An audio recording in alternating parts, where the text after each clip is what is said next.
बड' लेटेस्ट आपडेटआव बयखौबो बरायबाय। दिनैनि रादाबखौ फरायदों आं प्रमद खाख्लारि। गिबि निउसआव दङ NLFB निफ्राय गावलांनाय सोद्रोमाफोरा पुलिसनो गावखौ गथायबाय। NLFB हानजानिफ्राय एरख'जानाय सुबुंफोरा आथिखालाव आयेन बेरेखायै रां दाबि खालामनानै दुंहाव थासारि खालामग्रा साद' लाइमोनफोरा गावखौ आसाम पुलिस आरो आसाम सरकारनि आखायाव सारेन्डार खालामबाय। NLFB हानजाजों एरख'जानानै अरनबारियाव खारखोमाना थाहैनायनि दिनै सारेन्डार जाग्रानि मुंफोरखौ गेवलां बसुमतारी, तुरुन बसुमतारी, जिसया बसुमतारी, गिबियान बसुमतारी, बिदाय नार्जारी, एलसन बसुमतारी होनना सिनायथिनाय जादों।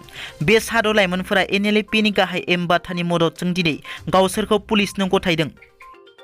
पेट्रल डिजेलनि बेसेनखौ दिनै फिन बारायदों। दिनै बुधबाराव फिन बारायदों पेट्रल डिजेलनि बेसेनखौ। दिनै गुवाहाटीयाव पेट्रलनि बेसेनखौ 89 फैसा आरो डिजेलनि बेसेनखौ 84 फैसा बारायदों।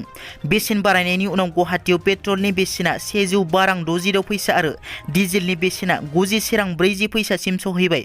बुंथिनो गोनांदि बेबादि सानफ्रोमबो बेसेन बांनाया बयखौबो साननो गोनां खालामदों। बे 16 सानाव हादरनाङै पेट्रल डिजेलनि बेसेना 14थि खेबनि थाखाय बारायदों। बिटिआरआव फिन एनकाउन्टारनि जाथाय। चिरां जिल्ला थालिगाव थानानि सिङाव थानाय खामारपारायाव बर' लाइमोन राजा बर'खौ लामायाव गावथारना गालांनाय जाथायनि दायनिगिरिखौ पुलिसआ एनकाउन्टार खालामदों। 20 बोसोर बैसोनि बर' लाइमोन राजा बर'खौ बुथारनाय जाथायजों लोब्बा थानाय दायनिगिरिखौ पुलिसआ एनकाउन्टार खालामदों। पुलिसनि एनकाउन्टाराव जिउ गोमानाय दायनिगिरिखौ मनजित बसुमतारी होनना सिनायथिनाय जादों।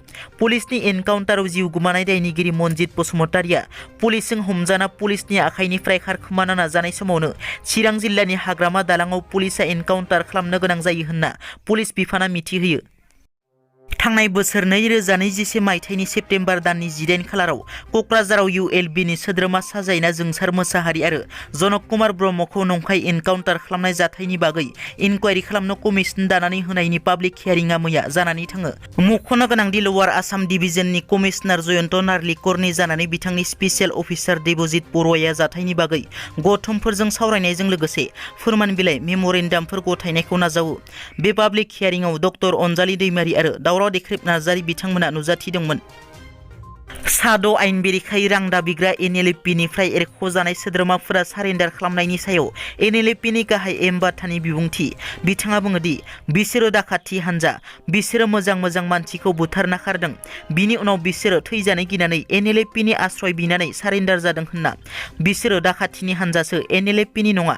NLFB जों साननैसो थादोंमोन, नाथाय NLFB नि थाखा फैसा गैया जानायनि उनाव बिसोरो खारखोमानानै दाखाथि हानजा दानानै लादों होनना।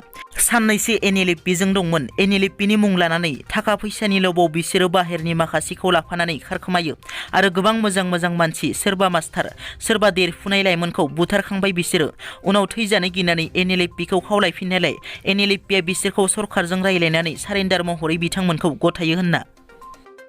दिनैनि रादाबा एसेनोसै। नोंथांमोना जुदि आंनि चेनेलखौ दासिमबो साबस्क्राइब खालामाखै, अन्नानै साबस्क्राइब खालाम।